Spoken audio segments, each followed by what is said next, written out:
Congress party అధికారంలోకి వచ్చిన తర్వాత రైతాంగాన్ని విస్మరించిందని మాజీ మంత్రి హరీష్ రావు అన్నారు.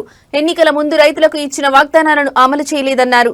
మహబూబాబాద్ జిల్లా కేసముద్రం వ్యవసాయ మార్కెట్ ను సందర్శించిన ఆయన ధాన్యం, మొక్కజొన్న రైతుల సమస్యలను అడిగి తెలుసుకున్నారు. ఈ సందర్భంగా ఆయన మాట్లాడుతూ బీఆర్ఎస్ ప్రభుత్వాన్ని ప్రశ్నించడంతోనే కొనుగోలు చేపడతామని మంత్రి తుమ్మల ప్రకటించారన్నారు.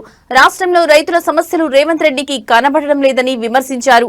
ఇటీవల కురిసిన వర్షాలకు లక్షల ఎకరాల్లో పత్తి, మొక్కజొన్న, వరి పంటలు దెబ్బతినగా సీఎం ఏరియల్ సర్వే చేసి ఎకరాకు 10,000 రూపాయల నష్టపరిహారం అందిస్తామన్నారు. కానీ నేటికి నష్టపరిహారం అందించలేదని మండిపడ్డారు. కనీసం పంటల బీమాను కూడా అమలు చేయడం లేదని విమర్శించారు. జిల్లాల్లో ఎలాంటి అభివృద్ధి కనిపించడం లేదని ఆగ్రహం వ్యక్తం చేశారు. కాగా ఈ కార్యక్రమంలో మాజీ మంత్రి సత్యవతి రాథోడ్, మాజీ ఎంపీ కవితతో పాటు మాజీ ఎమ్మెల్యేలు, పార్టీ నేతలు పాల్గొన్నారు.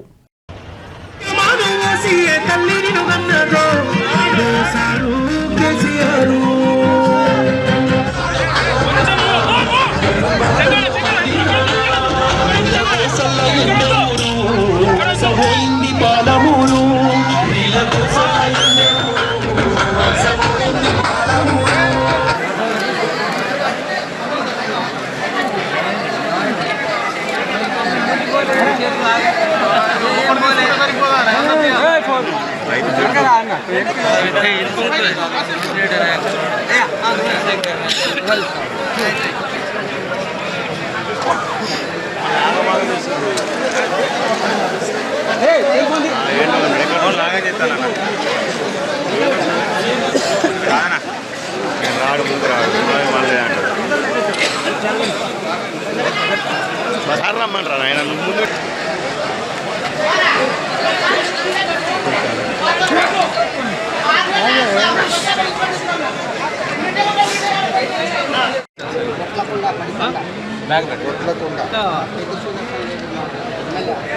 పాత ఎమ్మెల్యే కొట్లకుండా సో గవర్నమెంట్ బోనస్ ఇస్తుందో ఇయ్యదో అని భరోసా లేదని వల్ల ఏ పంటలు అయితే దెబ్బతిన్నాయో వారికి వెంటనే డబ్బులు విడుదల చేయాలని బీఆర్ఎస్ పార్టీ పక్షాన డిమాండ్ చేస్తా ఉన్నాం. అట్లే మేము గౌరవనీయులు దయాకర్ రావు గారు, అదేవిధంగా మా పెద్దలు రెడ్డి నాయక్ గారు వాళ్ళు కోరితే నేను 100 పడకల ఆసుపత్రులు శాంక్షన్ చేసిన. మరిపేడలో 100 పడకల ఆసుపత్రి, తొర్రూరులో 100 పడకల ఆసుపత్రి ఇచ్చిన. ఏమైంది?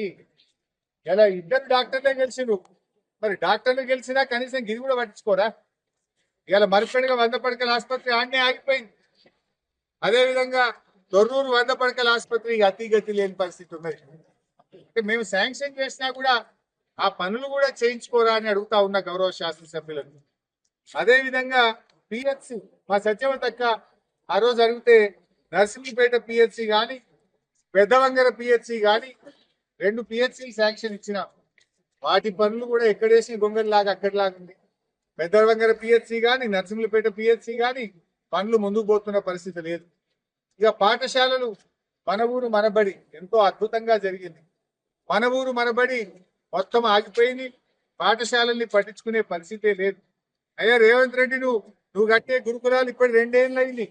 ఈడ కూడా కొబ్బరికాయ కొట్టినట్టున్నారు. డోనకల్లా ఏడాది కింద కొబ్బరికాయ కొట్టిరు. అదేందేమో ఇంటిగ్రేటెడ్ స్కూల్ కట్టమని. ఈ ఏడాది వరకు ఒక ఇటుక పెట్టింది లేదు, ఓ తట్టడి మట్టి దవ్వింది లేదు అని